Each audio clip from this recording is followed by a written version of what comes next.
We don't know how to stop the clock, but what we surely know is how to fool the cameras and mirrors, making yourself look younger. Confused? Yes, I'm talking about anti-aging.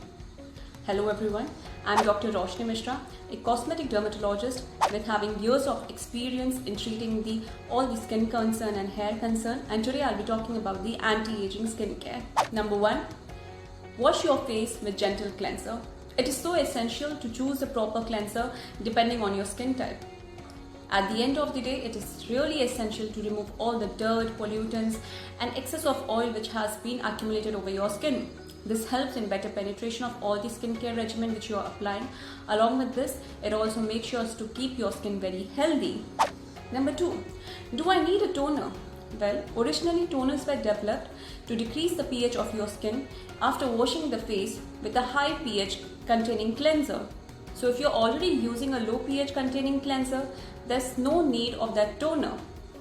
Number 3, use a chemical or a physical exfoliant.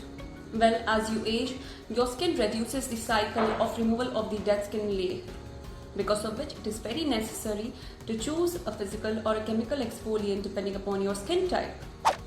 When we talk about the exfoliant, there are two main categories of exfoliant. The one is the physical exfoliant and the other is the chemical exfoliant. The physical exfoliant in the form of the sugar scrubs or even in the form of cleanser with beads is basically harming your skin rather than doing anything good.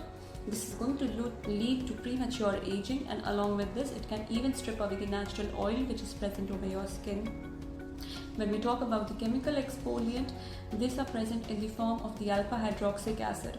So now chemical exfoliant, they work on the process where they cause the loosening of the bonds eventually between the cells, and that will help in basically detaching the skin layer and causing the exfoliation. The alpha hydroxy acid, like the glycolic acid, lactic acid or malic acid, are usually useful for such kind of exfoliation and are very helpful for treating pigmentation and the anti-aging concern. While serums, they contain a higher amount of the active ingredient when compared to moisturizers. While choosing a serum, it is very important to choose the right one. As with aging concern, vitamin A derivatives like the retinol, stazorotin, and the vitamin C derivatives like the L-ascorbic acid are the ideal ones for the anti-aging concern. They not only increase the collagen but also take care of the oxidative stress which is responsible for deteriorating your skin. Try to choose a moisturizer which contains the humectants, for example like the glycerin and the hyaluronic acid. And lastly, sun protection. We all know how damaging the sun is for your skin. Not only it reduces the elastin and collagen, it also increases the signs of aging over your skin. So always make sure that you apply a sunscreen which is broad spectrum and wear it at least after every 3 hours daily. I hope this video was informative and helps you guys to fight the signs of aging. Please share this video with your friends and family and let us know more.